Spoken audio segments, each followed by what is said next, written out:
بسم اللہ الرحمن الرحیم الحمدللہ رب العالمین والصلاة والسلام علی رسولہ الکریم اما بعد۔ آج بتاریخ 18 جون سن 2014 گروپ سوال شیخ مقصود حفیظہ اللہ سے جوابات سیریز SSMS20 نشر ہونے جا رہی ہے۔ امید کے بغور سماعت فرمائیں گے۔ شیخ محترم سے گروپ نمبر 3 سے ساتھی سوال کرتے ہیں کہ بی بی حوا کو کتنا مہر دیا آدم علیہ السلام نے، جب یہ سوال کیا گیا ہے۔ بسم اللہ الرحمن الرحیم، الحمدللہ رب العالمین، وصلی اللہ علی نبینا محمد وعلی آلہ واصحابہ اجمعین۔ دیکھیے، اگر اس کا جواب کوئی تحقیقی چاہتا ہے تو اصل یہ ہے کہ قرآن اور حدیث اور علماء کے اقوال میں کوئی بھی ایسی چیز مذکور نہیں ہے۔ اللہ تبارک و تعالیٰ بغیر مہر کے بھی ان کی شادی کر سکتا ہے، مہر میں کچھ نہیں دلوا بھی سکتا ہے، اور نہ ہی علماء اس قسم کے سوالات اپنی کتابوں میں چھیڑتے اور کرتے رہے ہیں۔ پوری سیرت پڑھ لے جائیے آپ حضرت آدم علیہ السلام کی، قرآن مجید میں، صحیح حدیث میں، یا معتبر علماء کے اقوال جو اس سلسلے میں آئے ہیں، کہیں بھی اس کا ذکر نہیں چھیڑا گیا ہے کہ ان کی مہر کیا تھی۔ یہ بعد میں بدعتی حضرات نے اپنے بعد خود ساختہ عقائد کی ترویج کے لیے اس قسم کے مسائل چھیڑتے ہیں اور یہ واضح کرنا چاہتے ہیں کہ حضرت آدم علیہ السلام کی مہر گویا اللہ کے رسول صلی درود بھیجنا رکھی گئی تھی، جبکہ یہ بات سراسر غلط ہے۔ اگلا سوال ہے، ساتھی سوال کرتے ہیں کہ ماشاء اللہ کہنا کیا کسی حدیث سے ثابت ہے؟ اگر کوئی چیز دیکھیں انسان کچھ اچھی ہو، کسی کو اچھا ہوتا دیکھے تو کیا کہنا چاہیے اگر حدیث سے اگر اس کی ثابت نہیں ہے تو؟ دیکھیے، جہاں تک ماشاء اللہ کہنے کا تعلق ہے، قرآن مجید اس کے اوپر دال ہے۔ سورہ کہف کے اندر اللہ تبارک و تعالیٰ نے جن دو آدمیوں کا قصہ بیان کیا ہے، اور جس کو اپنے مال پر، اپنے باغ پر غرور تھا، اس سے اس کے ساتھی نے، اس کے بھائی نے کہا لولا اذ دخلت جنتک قلت ما شاء اللہ لا قوت الا باللہ۔ اس لیے اس سلسلے میں ایک ضعیف حدیث بھی آئی ہے جو مجھے اگر بھول نہیں رہی ہے تو امام ابن سنی رحمہ اللہ کتاب امر الیوم واللیلہ کے اندر انس بن مالک سے مروی ہے، لیکن وہ حدیث ضعیف ہے کہ اگر کوئی آدمی کسی چیز کو دیکھے، کوئی اچھی لگے، تو اگر کہتا ہے ما شاء اللہ لا قوت الا باللہ تو اسے نظر نہیں لگتی ہے۔ علی کل حال قرآن مجید کی اس آیات سے اشارہ لگتا ہے کہ اگر کوئی آدمی اچھی چیز دیکھے، اچھا مال دیکھے، اپنی اچھی گاڑی دیکھے، تو اسی صورت میں کیا کہے؟ ما شاء اللہ لا قوت الا باللہ۔ البتہ اسی کے ساتھ ساتھ احادیث سے، جیسا کہ سنن ابن ماجہ وغیرہ کے اندر حدیث ہے کہ اللہ کے رسول صلی اللہ علیہ وسلم نے ارشاد فرمایا کہ جب اپنے بھائی کی کوئی چیز کسی کو اچھی لگے تو برکت کی دعا کرے، یعنی تبارک اللہ۔ تو گویا ما شاء اللہ کہنا، تبارک اللہ کہنا، یہ چیزیں حدیث وغیرہ سے ثابت ہیں۔ اور ویسے تو آپ صلی اللہ علیہ وسلم کا ارشاد ہے اگر تمہیں کوئی ایسی اچھی چیز پہنچے تو تمہیں الحمدللہ یا الحمدللہ رب العالمین کہنا چاہیے۔ اگلا سوال ہے گروپ نمبر 4 سے ساتھی سوال کرتے ہیں کہ صحیفہ حمام بن منبہ کے بارے میں آپ کا کیا خیال ہے؟ حمام بن منبہ یہ تابعین کے علماء میں سے ہیں اور ان کا شمار علماء ثقات میں ہے۔ حضرت ابو ہریرہ رضی اللہ تعالی عنہ سے کچھ حدیثیں انہوں نے لکھ رکھی تھیں، 140 یا کچھ ایسی تھیں، اور جس میں یہ حدیثیں موجود تھیں جسے جن حدیث کو یا جس صحیفے کو ان سے ان کے شاگرد معمر ابن راشد نے نقل کیا ہے، یہی صحیفہ صحیفہ الصحیحہ کہا جاتا تھا، اور تقریباً یہ مصنف عبد الرزاق کے اندر تقریباً جہاں تک میں سمجھتا ہوں یہ مکمل طور پر موجود ہے، تو وہ اگر صحیح سند سے مروی ہے تو وہ معتمد ہے۔ اگلا سوال ہے، ساتھی سوال کرتے ہیں کہ شیخ مقصود حسن فیضی حفیظہ اللہ نے قسط نمبر 18 یا 19 میں ایک شخص کے سوال کے جواب میں کہا تھا کہ ہم تقلید کو ناجائز، مستحب، یہاں تک کہ واجب بھی کہتے ہیں، جبکہ حقیقت میں تقلید کی تعریف یہ ہے کہ بغیر دلیل یعنی کتاب و سنت کے خلاف کسی کی بات مان لی جائے، اور ظاہر سی بات ہے کہ یہ تو حرام ہے، اور تقلید تو تھی ہی نہیں، 400 سال تک کہ جائے کہ واجب اور مستحب کہا جائے؟ اس بات کو ذرا واضح فرما دیں۔ ہمارے ان بھائی کو تقلید کے بارے میں، تقلید کی تعریف اور اس سلسلے میں ان کی معلومات بالکل غلط ہے۔ تقلید، اس میں کوئی شک نہیں یہ ہے کہ کسی کے قول کو بغیر دلیل کے مان لیا جائے، اس میں کہیں یہ نہیں ہے کہ قرآن اور سنت کے خلاف دلیل ہو تو اس کو مانا جائے، یہ کہیں تقلید میں داخل نہیں ہے۔ یعنی ایک آدمی ہے، اسے آپ معتبر سمجھتے ہیں، قابل علم والا سمجھتے ہیں، متقی سمجھتے ہیں، اس سے آپ کوئی مسئلہ پوچھ کر کے اس کے اوپر عمل کر لیں اور دلیل آپ نہ پوچھیں، دلیل آپ نہ پوچھیں، یہ ہے تقلید۔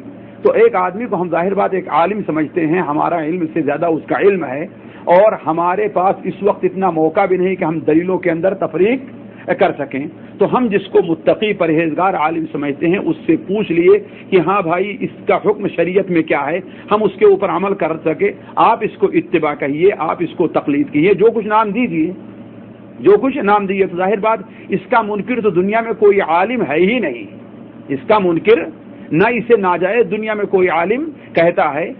اور جہاں تک وہ کہیں تقلید اس زمانے میں نہیں تھی، کون ہے؟ آپ صحابہ کرام کے جو فتاوے اٹھا کر کے دیکھ لیجئے، آج کتابی شکل میں داخل ہیں، صحابہ کرام کے عام طور پر فتاوے ہیں، لیکن وہاں پر دلیل نہیں بیان کی گئی ہے۔ جو علماء، جو تابعین، دوسرے لوگ پوچھتے رہے ہیں، ظاہر بات اس کے اوپر عمل کرتے رہے، نہیں عمل کرتے رہے، بس صرف مقصد ان کا پوچھنا تھا۔ اور ہر جگہ حضرت عمر بن خطاب ہوں، عثمان بن عفان ہوں، عبداللہ ابن عباس ہوں، علی بن ابی طالب ہوں، اب تو ان کے فتاوے کی کتابیں مستقل طور پر جو پرانی کتابوں میں تھی نکال کر کے ایک الگ الگ کتاب ترتیب دے دی گئی ہے۔ آپ اگر اس میں دیکھیں تو اس میں دلائل سے کم ہی تعرض کیا گیا ہے، اس لیے کہ اولاً تو ہر آدمی دلائل کو سمجھ بھی نہیں سکتا ہے، نہ ہر آدمی کے پاس اتنا امکانیہ ہے۔ اور جو یہ کہہ رہے ہیں تقلید تھی نہیں، ان کو بھی یہ بھی معلومات ان کی صحیح نہیں ہے، تقلید شخصی کا رواج نہیں تھا۔ تقلید شخصی یعنی ایک ہی آدمی کو کسی شہر میں، کسی ملک میں یا کسی جماعت نے متعین کر لیا کہ بھائی ہم انہی کی بات مانیں گے، ان کے علاوہ کسی اور بات کو قبول ہم نہیں کریں گے، ہم انہی کی بات کو مانیں گے جو کچھ قرآن حدیث سے ہمیں بتا رہے ہیں، اگرچہ ہمارے سامنے قرآن کی آیت اس کے خلاف ہو، حدیث اس کے خلاف ہو۔ ظاہر بات یہ تقلید اس سے پہلے موجود نہیں تھی، ورنہ یہ تقلید کہ کسی عالم سے پوچھ کر کے مسئلہ عمل کرنا اس کے اوپر تو یہ، اور یہ میری بات نہیں ہے، علماء اہل حدیث کے ہے۔ شیخ القل میاں الدین حسین صاحب محدث دہلوی رحمہ اللہ کے فتاوے دیکھیے، ان کی کتاب معیار حق اٹھا کر دیکھیں، انہوں نے اس کے بارے میں یہ ساری چیزیں لکھی، تقلید واجب کیا ہے، تقلید مستحب کیا ہے، تقلید جائز کیا ہے۔ جی اگلا سوال ہے، ساتھی سوال کرتے ہیں کہ بنا فزیکل ریلیشن کے میاں بیوی یعنی بنا ازدواجی تعلقات کے 7 سال سے ایک میاں بیوی آپس میں رہ رہے ہیں، تو کیا ان کا نکاح باقی رہے گا؟ جبکہ شوہر بیوی کو بول چکا ہے کہ میرے دل میں تمہارے لیے کوئی فیلنگ نہیں ہے۔ بھائی دیکھیے، نکاح یہ میثاقاً غلیظہ، اسے قرآن مجید نے کہا، یعنی بڑا مضبوط تعلق ہے۔ وہ صرف شوہر کے دور رہنے سے یا شوہر کے صرف یہ کہنے سے کہ ہاں بھائی میرا دل تم سے نہیں ملتا، وہ نکاح ٹوٹتا نہیں۔ نکاح ٹوٹنے کے لیے علماء نے قرآن حدیث کی روشنی میں لے کر کے چند چیزیں رکھی ہیں۔ مثال کے طلاق ہے، فسخ ہے، خلع ہے، لعان ہے۔ اگر یہ چیزیں نہیں پائی گئیں تو نکاح ان کا باقی ہے، چاہے وہ 10 نہیں 20 اور 25 50 سال رہ جائیں۔ البتہ اس درمیان میں بیوی کو طلب کرنے کا حق ہے کہ آپ مجھے طلاق دے دیجئے، اور وہ طلاق نہیں دیتے ہیں تو بیوی خلا لے سکتی ہے۔ خلا پر بھی راضی نہیں ہے تو وہاں پر قاضی ہوں گے، جماعت کے لوگ ہوں گے، ان کے سامنے آ کر کے فسخ نکاح کیا جا سکتا ہے۔ لیکن مجرد دوری رہنے سے نکاح فسخ نہیں ہوتا، نہ کوئی عالم اس کا قائل ہے۔ جی اگلا سوال ہے، اگر گھر والی بچے کو دودھ پلانے سے منع کر دے تو کیا شوہر کو حق ہے کہ یعنی اس پر زبردستی کرے؟ پرکھنے کا یہ پتہ نہیں کو لفظ لکھے ہیں، پر مقصد یہی ہے کہ کیا زبردستی کر سکتا ہے؟ کیونکہ میں نے سنا ہے کہ گھر والا جو ہے زبردستی نہیں کر سکتا ہے۔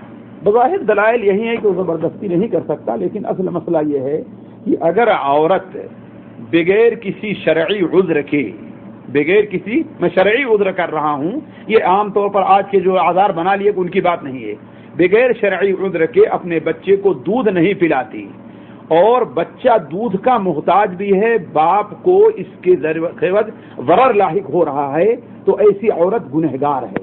حضرت ابو امامہ کی وہ روایت جو طبری کبیر وغیرہ میں ہے، علماء اسے حسن قرار دیتے ہیں کہ اللہ کے رسول صلی اللہ علیہ وسلم کو خواب میں دکھایا گیا، جو آپ کو خواب میں دکھایا گیا، اس میں یہ ہے کچھ عورتوں کو ان کی چھاتیوں سے پکڑ کر لٹکا دیا گیا ہے۔ آپ نے پوچھا کون ہیں؟ تو کہا یہ وہ عورتیں ہیں جو اپنے بچوں کو دودھ نہیں پلاتی ہیں۔ تو جہاں تک بچوں کا دودھ، بچے کا حق اپنی ماں کے اوپر ہے کہ اس کو دودھ پلائے، اللہ کہ وہاں پر کوئی شرعی عذر ہو، لیکن اگر نہیں پلاتی ہے تو ظاہر بات ہے شوہر اسے مجبور نہیں کرے گا، یہ الگ سے گنہگار ہوگی، شوہر اس سے مطالبہ کر سکتا ہے۔ اب یہ شوہر کی ذمہ داری کسی دوسری عورت کو دے کر کے یا اور طریقے سے اس کو دودھ کا انتظام کرے۔ اگلا سوال ہے، کیا آب زمزم کسی غیر مسلم کے ہاتھ سے ہندوستان بھیج سکتے ہیں؟ اور اسی سے متعلق اور ایک بھی سوال ہے کہ کیا آب زمزم کسی غیر مسلم کو پینے کے لیے دیا جا سکتا ہے؟ کوئی حرج نہیں ہے، اللہ کے رسول صلی اللہ علیہ وسلم کے زمانے میں اور آپ سے پہلے سارے کفاری تھے جو اس کے متولی تھے، پیتے تھے، کھاتے تھے، آپ نے کبھی منع نہیں فرمایا ہے کہ نہیں ہے؟ تو زمزم بھی عام پانی کے طریقے سے ایک پانی ہے، اس سے پیا جا سکتا ہے، وقت ضرورت سے نہایا جا سکتا ہے، اس سے استنجا وغیرہ کیا جا سکتا ہے کہ نہیں؟ ہر کام میں جس سے عام پانی اس سے لیا جا سکتا ہے کہ نہیں ہے؟ تو اس سے کافر بھی اس سے چھو سکتا ہے، کوئی حرج نہیں، کافر پی بھی سکتا ہے، کوئی حرج کی بات نہیں، استنجا کیا کوئی مواد کی دلیل نہیں۔ جی بھائی فضیلت برکت اس کے اندر جو ہے پینے کے لحاظ سے اس میں یعنی وہ کھانے کا کام دیتا ہے، یہ ہے اس طریقے، یہ نہیں کہ اس کے اوپر برکت لگی ہوئی ہے، کوئی چھولے تو ناپاک ہو جائے گی، وہ برکت نہیں۔ اگلا سوال ہے، روزے کی حالت میں اگر اپنی شریک حیات کو بوسہ لے لے تو کیا روزہ ٹوٹ جائے گا؟ نہیں، بوسہ لینے سے روزہ نہیں ٹوٹتا ہے۔ جو روزہ ٹوٹتا ہے وہ اگر بوسہ لینے سے منی خارج ہو جائے شہوت سے، مزی نہیں بلکہ منی خارج ہو تو روزہ ٹوٹتا ہے، ورنہ روزہ نہیں ٹوٹتا ہے۔ البتہ یہ الگ مسئلہ ہے، جیسے کہ حضرت عائشہ رضی اللہ تعالیٰ عنہ کا فرمان ہے کہ اللہ کے رسول صلی اللہ علیہ وسلم نے ایک شخص کو منع کیا اور ایک کو اجازت دی، تو دیکھا جس کو منع کیا تھا وہ جوان تھا، جس کو اجازت دی وہ بوڑھا تھا۔ تو جس آدمی کے وہ یہ شبہ ہو، صرف شبہ ہو کہ میری شہوت میں ابھار آ جائے گا، ہم غلط کام کے اندر پڑ جائیں گے، چاہے وہ جماع کا مسئلہ ہو یا استمنا کا مسئلہ ہو یا منی خارج ہونے کا، اس کے لیے جائز نہیں ہوگا، ورنہ جائز ہے۔ اگلا سوال ہے، ساتھی سوال کرتے ہیں، رمضان کے بعد اگر رمضان کے کچھ روزے قضا ہو گئے یعنی باقی ہیں روزے رمضان کے، تو انہیں شوال کے 6 روزوں سے پہلے ادا کرنا افضل ہے یا شوال کے 6 روزوں کے بعد قضا کرنا افضل ہے؟ دیکھیے افضلیت میں تو کوئی کلام نہیں ہے کہ وہ پہلے رمضان ہی کے روزے جو باقی ہیں وہ قضا کرنا افضل ہے۔ کیوں؟ اس لیے کہ اولاً تو وہ واجب ہیں اور واجب کو فرض سنتوں سے پہلے ادا کرنا چاہیے، ہے نا؟ اس پہ ہمارا ذمہ باقی ہے، اپنی ذمہ داری سے بری ہونا انسان کے اوپر واجب ہے۔ تیسری چیز یہ ہے کہ اللہ کے رسول صلی اللہ علیہ وسلم نے ارشاد فرمایا، جس نے رمضان کا روزہ رکھا اور پھر شوال کے 6 روزے رکھے تو اسے سال بھر روزہ رکھنے کے ثواب ملا۔ اب اگر اس کے روزے باقی ہیں تو گویا کہ اسے شوال کا روزہ ابھی اس کے اوپر گویا کہ مشروع ہو ہی نہ رہا، لہذا افضلیت میں تو کوئی شبہ نہیں ہے کہ وہ افضل ہے۔ البتہ جہاں تک جواز کا تعلق ہے، خاص طور پر ایسے حالات میں کہ بعض عورتیں ہوتی ہیں ان کے اوپر بسا اوقات روزے 15 دن کے رہ گئے، 12 دن کے رہ گئے، 20 دن کے رہ گئے، اب ان کے لیے مشکل ہے کہ شوال کے بھی روزے رکھیں اور یا رمضان کے قضا کریں، تو ایسی صورت میں اجازت دی جا سکتی ہے کہ ہاں بھائی شوال کے روزے شوال میں رکھ لو اور اس کے بعد روزے قضا کر لو۔ جی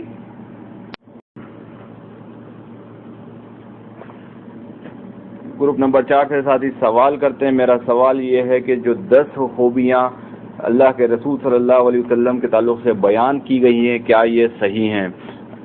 ساتھی نے ایک پوسٹ کیا جس میں اللہ کے رسول صلی اللہ علیہ وسلم کی 10 خوبیاں بیان کی گئی ہیں، جیسے کہ آپ کا سایہ کبھی زمین پہ نہیں پڑا، آپ جو ہے ختنہ شدہ پیدا ہوئے، آپ کو کبھی جمع ہی نہیں آئی، آپ کو کبھی احتلام نہیں ہوا، یہ پوری 10 چیزیں ہیں، تو شیخ سے اس کے بارے میں استفسار ہے کہ کیا ہے یہ؟ اور یہ بظاہر بات 10 چیزیں ہیں جن میں آپ 2 چیزوں کا نام لیا۔ پہلی چیز ہے کہ آپ ختنے پیدا ہوئے، اس سلسلے میں اہل علم کا سخت اختلاف ہے، کوئی صحیح بات اس سلسلے میں وارد نہیں ہے، بلکہ بعض ضعیف روایتیں ایسی آتی ہیں کہ آپ کے دادا نے 7ویں دن آپ کا ختنہ کیا ہے۔ تو آپ مختون پیدا ہوئے نہیں ہوئے اس سلسلے میں کوئی بات واضح نہیں ہے. البتہ جہاں تک پہلی چیز ہے کہ آپ کا سایہ زمین میں نہیں پڑتا تھا، یہ سراسر جھوٹ ہے، یہ سراسر جھوٹ ہے. مسند جمع ہی نہیں آتی تھی، جمائی اس کا بھی کوئی ذکر نہیں ہے، احترام نہیں ہوا، اس کا بھی کوئی ذکر حدیثوں میں نہیں ہے. جی آپ کا پیخانہ کبھی زمین پہ ظاہر نہیں، یہ بھی بالکل جھوٹ ہے، اس کی بھی کوئی دلیل نہیں ہے قطعاً. جی نہیں تو جمع سے منی کیا ہے. جی جی آپ کے لباس مقدس پہ کبھی مکھی نہیں بیٹھی، یہ بھی بالکل. آپ جب کسی قوم جماعت میں تشریف رکھتے تب آپ سب سے بلند نظر آتے ہیں. ہاں اس کی بھی کوئی دلیل نہیں ہے. صحابہ کرام میں آپ سے طویل بھی صحابہ کرام تھے. جی آپ جس جانور پہ سوار ہوئے وہ جانور کبھی بدکا نہیں. یہ بھی سب جھوٹ بات ہے، اس لیے کہ صحیح بخاری شریف کے اندر حدیث وہ مشہور ہے کہ آپ کے قبر کے پاس سے گزر ہوا ہے نا، تو اس قبر کے پاس سے جب آپ کا جانور گدھے تو بدک گئی، قریب تھی کہ آپ گر جاتے، ہے کہ نہیں؟ صحیح بخاری شریف میں ہے. یہ بھی بالکل جھوٹ بات ہے. آپ کی آنکھیں سوتی تھی مگر آپ کا دل جاگتا. ہاں ظاہر بات، یہ تو صحیح حدیث سے وارد ہے. صحیح حضرت عائشہ رضی اللہ عنہا کی روایت کی آپ اسی لیے. اور صرف یہ نہیں، انبیاء علیہ السلام کی خصوصیت آپ کی خصوصیت نہیں تھی. انبیاء میں خصوصیت یہ ہے کہ ان کا دل جاگتا ہے اگرچہ ان کی آنکھیں سوتی رہتی ہیں. اسی لیے خواب میں بھی جو ان کو چیز دکھائی جاتی ہے وہ مکمل وحی مانی جاتی ہے. جی آپ جیسا آگے دیکھتے تھے ویسے ہی پیچھے دیکھتے تھے. اس کا ذکر نماز کے اندر تو آیا ہے کہ میں تمہیں اپنے پیچھے بھی دیکھتا ہوں، لیکن عام حالات میں اس کا کوئی ذکر نہیں ہے. خیر یہ سوال تھا. اگلا سوال ہے پرفیوم استعمال کرنا کیسا ہے؟ بھائی پرفیوم اس سے پہلے بھی جواب آ چکا ہے کہ پرفیوم جو اسپرٹ ہے اس کے اندر اس کے نجاست کی کوئی شرعی دلیل موجود نہیں ہے. جی اگلا سوال ہے ایک شخص کے مکان نہیں ہے، اس کی ایک دکان ہے جسے صرف گھر کا خرچ چل پاتا ہے. اس انسان کو کینسر کا مرض ہو گیا ہے جس کا خرچ مکمل 5 لاکھ روپے ہے، تو کیا وہ دوستوں سے زکوٰۃ لے کر علاج کر سکتا ہے؟ بالکل اس میں کوئی شک نہیں. وہ فقیر کے حکم میں ہے، محتاج کے حکم میں ہے. زکوٰۃ سے اس کی علاج کرایا جا سکتا ہے، بلکہ کرایا جانا بہتر ہے تاکہ اس کو صحت یاب ہو جائے. جی کرا سکتے ہیں علاج. جی اگلا سوال ہے گروپ نمبر 5 سوال کرتے ہیں کہ کیا فضائل اعمال اور بہشتی زیور میں تمام کے تمام مسائل صحیح ہیں اور ان کو ماننے والا انسان کیسا ہے؟ بھائی یہ تو دنیا میں کوئی بھی نہیں کہتا ہے اور نہ کوئی کہہ سکتا ہے کہ قرآن مجید یا صحیح بخاری سے مسلم کوئی ایسی کتاب ہے جس کے اندر ساری چیزیں صحیح ہیں، ہے کہ نہیں ہے. اس میں کوئی بھی نہیں کہہ سکتا ہے. تو اس میں فرق یہ ہے کہ اس میں مثلا تبلیغی نصاب ہے، فضائل اعمال، اس کے اندر صحیح حدیثیں شاید کم ہوں اور ضعیف حدیثیں زیادہ ہیں. جی گروپ نمبر 6 ساتھی نے ایک پوسٹ کیا ہے، جیسے کہ یہ پوسٹ پہلے بھی گزر چکی ہے. غیر مخالف بھی ترک رفع یدین کے قائل تھے، یہ پہلے بھی پوسٹ گزر چکی ہے، تو شیخ سے مختصر اس کا جواب. بھائی یہ بات بالکل غلط ہے.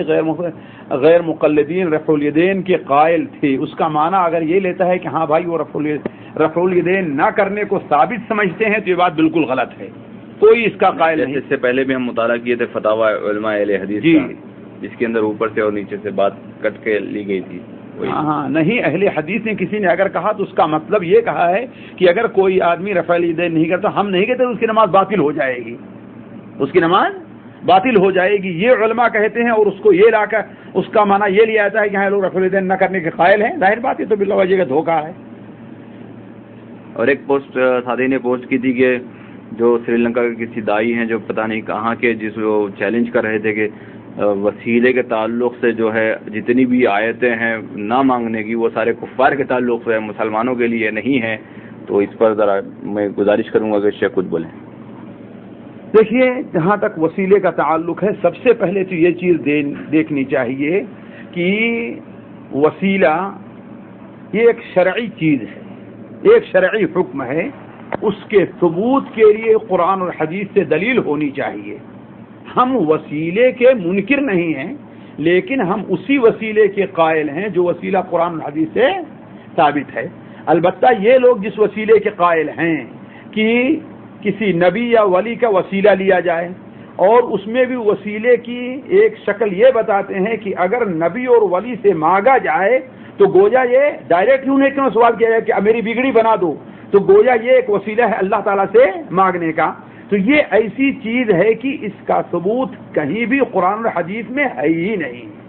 اور یہ کہنا کہ ہاں جو جس وسیلے سے منع کیا گیا ہے قرآن مجید میں وہ کافروں کے بارے میں ہے، تو سوال یہ ہے کہ وہی اگر ناجائز کام کافر کریں تو وہ تو ناجائز ہوگا اور ہم کریں تو جائز ہو جائے گا.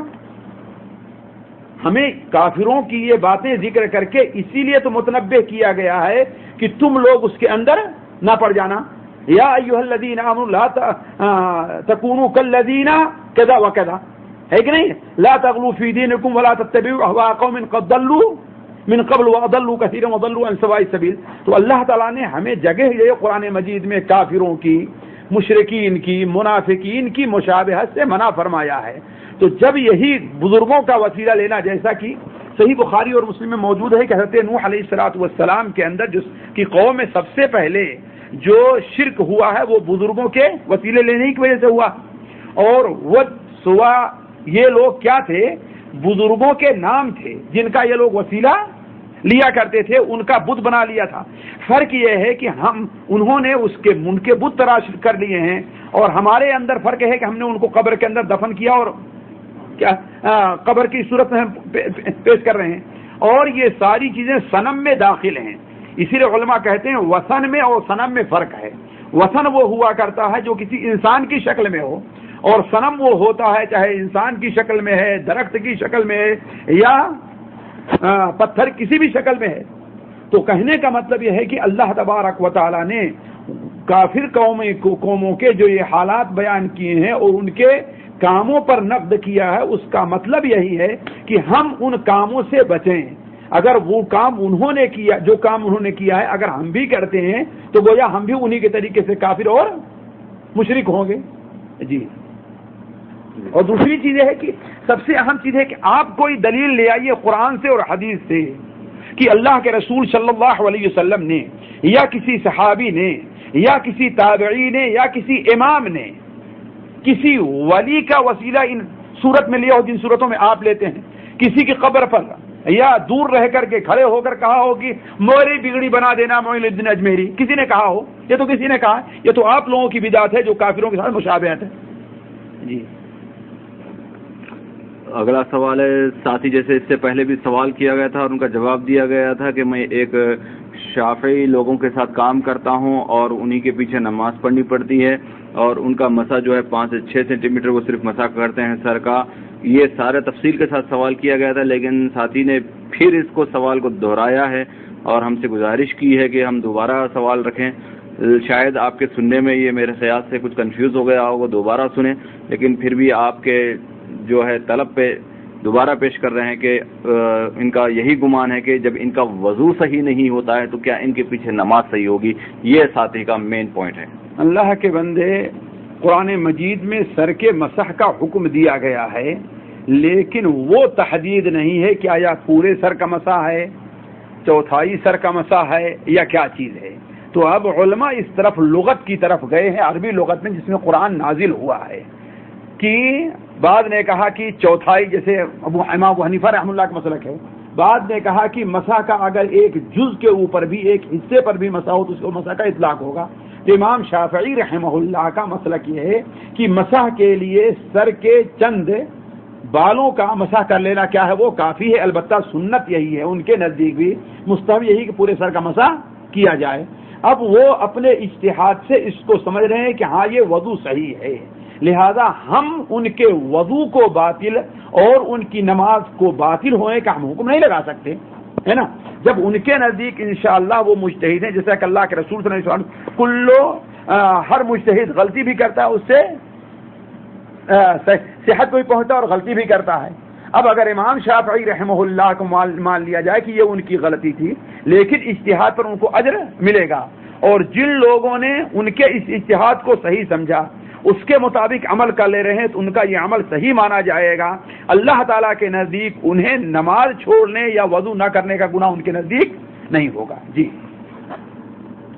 اگلا سوال ہے کیا بغیر وضو کے قرآن کمپیوٹر یا موبائل وغیرہ میں پڑھ سکتے ہیں؟ اور اسی طریقے سے سوال کرتے ہیں کہ کیا سجدہ تلاوت کی آیات اگر ہمیں سنائی جاتی ہیں اور ہم راستے وغیرہ پر ہوں تو ایسی صورت میں سجدہ تلاوت کرنا چاہیے یا نہیں؟ کیا ہے اس کا حکم ہے؟ دیکھیے، پہلا سوال جہاں تک ہے، کمپیوٹر میں جو قرآن ہے یا موبائل میں ہے اس کو کسی بھی زبان میں مصحف نہیں کہہ سکتے ہیں، وہ مصحف کے حکم میں نہیں ہے، لہذا اسے پڑھا بھی جا سکتا ہے، اسے چھوا بھی جا سکتا ہے۔